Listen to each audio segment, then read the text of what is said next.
Hii ni Maisha Kamili. Tutakufungulia Biblia uyaone maisha. Kitu kwa somo la 10 linalosema kutimilika katika Kristo. Na tumejifunza mara nyingi sana ndani ya Mungu kupitia. Kwa kweli kama umefika siku ya leo, jaribu kutafuta masomo ya nyuma. Tupitie kidogo. Tumeona namna gani kwa hekima tunajua siri za Mungu na tumejua siri za Mungu na hekima nyingi. Basi kabla ya kwenda kuhitimisha siku ya leo, katika siku ya Ijumaa tutakwenda kujibu maswali kina kutoa pia hitimisho la wiki nzima hii. Tukaribishe tuweze kupata ombi. Tuombe. Mungu wetu, uliye muumbaji wetu, tunalitukuza jina lako kwa wema wako na upendo wako. Asante kwa nafasi ya pekee umetuita tena na kuturuhusu tujifunze wewe ukiwa mwalimu wetu. Tunamuombea mfuatiliaji wetu wa kipindi hiki, kwa Baba, haya tunayopata na yeye apate sasa mapenzi yako. Sasa tunapoanza hapa, Mungu wetu, tunakusihi uanze nasi, utuongoze, utupe usikivu mwanzo hadi mwisho, katika jina la Yesu Kristo, amen. Amina. Tunapohitimisha sasa somo hili la kutimilika katika Kristo, somo la 10 katika mfululizo wa masomo yetu yanayotoka kwenye kitabu cha Wafilipi na Wakolosai, ninaomba niwaongoze katika dondoo kutoka katika kitabu cha Matendo ya Mitume kilicho sehemu ya pili, kilichoandikwa na Ellen G. White, kurasa 150 na 151. Sikiliza. Mfuasi wa Kristo atakumbana na maneno ya bembelezayo. Ningeweza kutafsiri ya ushawishi. Sawa. Na kwa maneno kama hayo mtume alikuwa amewaonya wafuasi wa Kolosai. Atakumbana huyo Kristo na tafsiri za maandiko zenye msukumo wa imani za kuongea na waliokufa, lakini haikumpasa kuzipokea. Au kama mfano mmoja, sauti yake yapaswa kusikika kwa ufasaha na uthabiti, sauti ya maandiko hiyo, na uthabiti kutetea ukweli za milele za Biblia. Akiwa ameyakaza macho yake kwa Kristo, ilikuwa inampasa kusonga mbele kwa uthabiti katika njia aliyoelekeza Kristo, akizitupilia mbali dhana zote zilizo hapo nimekazia zana zote zilizokuwa hazipatani na mafundisho ya Kristo. Ilikuwa inampasa kufuata ukweli wa neno la Mungu kwa somo lake la kutafakari na kufikiri kwa kina. Anapaswa kuichukulia Biblia kama sauti ya Mungu ikizungumza naye moja kwa moja. Kwa njia hiyo angeipata hekima itokayo kwa Mungu. Mwisho wa kunukuu. Moja kwa moja tunakuja kwenye swali. Tutafune pamoja nukuu hii na masomo haya ya wiki hii. Swali la 4 katika mfululizo wa maswali ya kujadili. Ellen G. White ameandika hapo juu kama tulivyosoma kwamba tunapaswa kuichukulia Biblia kama sauti ya Mungu inayosema nasi moja kwa moja. Sasa kwa nini basi ni lazima tujilinde kwa bidii dhidi ya mtu yeyote au kitu chochote kinachoweza kudhoofisha imani yetu katika mamlaka na uvuvio wa maandiko yote, hata sehemu ambazo mahali fulani zinaweza kutufanya tuwe na wasiwasi? Kuna maeneo mengine, kwa mfano ya vyakula, ya vinywaji, ya miandamo, nayo iliandikwa na Mungu. Kuna sauti ya Mungu hapo pia. Tunawezaje kuisikia sauti ya Mungu kuanzia kwenye kitabu cha Mwanzo mpaka Ufunuo kwa uaminifu? Tunawezaje kuisikia kwanza sema kila andiko?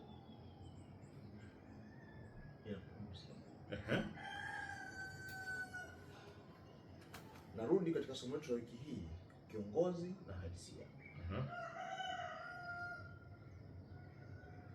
Katika kipindi kile Mungu katika hekima yake ya kuwafundisha, wakati wana wa Israeli wanatoa katika Misri pale, anawaambia walikuwa wameshasahau namna kuishi. Anawapatia zile amri 10 kama utaratibu wa namna wao ambao wanaweza wakamtukuza, wakaishi na jirani vizuri, lakini pia wakaishi na Mungu ni sawa. Na sasa kwa uwezo wao kipindi kile ilikuwa inafaa sana, na kipindi kile ilikuwa inafaa na ilikuwa inaweza kutumika kwa ajili ya maongozi kama ni ya kitabia, ya kiungu, yote kwa leo haifai. Kristo amekuja. Kristo baada ya kuja. Hatuko tena katika chini ya kiongozi. Hatuhitaji kufundishwa tena na yale mafundisho ya watu. Sio mafundisho tena, tuko ndani ya Kristo. Kwa sababu Kristo anasema Warumi 6 kuanzia pale 6, tumekufa na uhai wetu tumeshirika ndani ya Kristo. Sawa? Sasa hivi tunaongozwa na hekima ya Kristo ambaye alikuja akatuelekeza namna bora ya kuishi. Haipatikani kwenye kitabu cha Mwanzo hiyo hekima ya Kristo? Inapatikana katika kitabu cha Mwanzo. Kwenye kitabu cha Mambo ya Lawi inapatikana? Inapatikana pia.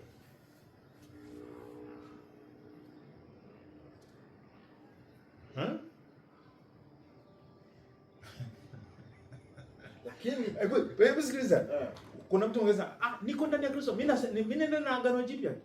Au mimi naenda na kitabu cha Mathayo tu na kitabu cha nini? Huko ndio Kristo nampata. Tunaweza kusikia sauti ya Mungu kupitia maandiko yote, kama yote yamevuviwa, kila andiko lenye pumzi ya Mungu. Roho Mtakatifu alimvuvia Musa, alivuvia manabii kuandika. Aliwavuvia. Hayo maandiko yanafaa kwa mafundisho. Yes. Sasa tunachukuliaje kwa umuhimu wake? Kumbuka wiki hii tumesema kuna mambo yamegongomewa msalaba. Yamekomelea. Hebu weka chekecha hapo sasa. Mambo yamekomelea msalabani. Yaani unajua ulivyoeleza kuna mambo ambayo unasoma katika kitabu cha Ibrania. Unatuhusu kitabu cha Ibrania. Kitabu cha Ibrania hapa kuna mambo ambayo amesema hapa. Kuna mambo kweli yameisha. Kwa nini tunatoa sadaka za wanyama? Hatutoi sadaka za wanyama. Kwa sababu ishatolewa. Kwa sababu ishatolewa sadaka. Kwa hiyo imeshatimilizwa hiyo. Kuna swala jingine ambalo kwa haraka kuna ukuhani pia. Na hiyo umebadilika. Sawa? Ukuhani nao umebadilika. Uwezo sasa tunatumia tena ukuhani wa zamani. Tunadai kuhani ila umetimika ndani ya Kristo. Okay. Kwa kuna mambo ambayo yanazidi kwenda, kuna mambo ambayo yamekomea na kuna mambo ambayo yanazidi kwenda. Sasa unataka nisome? Soma. Wakati naenda kutafuta mwenzangu anaweza kaendelea huko, mimi naendelea kutafuta hapa. Wewe bwana, hebu hapo hilo neno. Wewe maandiko yote unachukulia kwa uzito kama sauti ya Mungu? Yes. Kivipi? Wakati mwingine mambo yamegongomelewa hapa. Sauti ya Mungu kwa maana yote yametulenga. Na toka mwanzo hadi Ufunuo ni mwendelezo. Ni mwanzo hatua kwa hatua mpaka tunafika mwisho. Ukisema kwamba yamegongolewa msalabani, ni kwamba tumeanza na hii njia ikatufikisha hapa na tunaendelea. Kwa hiyo bila kilichotuleta hapa msalabani tusingefika. Kwa hiyo ile kazi yake ni kutupeleka mpaka hatua fulani. Kwa hiyo tusirudi nyuma. Tunasonga mbele. Tunasonga mbele. Tusirudi nyuma. Wewe kuna fungu fulani ulizungumza, umetaja Waebrania, lakini ile ulianza nao mimi naona ulikuwa linanipeleka pazuri pale. Timotheo anaambiwa kila andiko lenye pumzi ya Mungu lafaa kwa maandiko 3:16-17 pale. Na kuadibisha katika haki ili mtu wa Mungu awe kamili. Angalia somo leo tunazungumza habari ya kukamilika katika Kristo Yesu. Ukamilifu uko ndani ya Kristo Yesu. Kwa hiyo kama unataka unisomee mambo ya Walawi, hilo fungu linanipatiaje kutembea katika adabu na haki ndani ya Kristo Yesu, ambaye ndio ndani yake ninakamilika. Kwa hiyo kuna andiko alafu lina hekima ya Mungu pale ndani. Na hekima ya Mungu imesitirika ndani ya Kristo Yesu.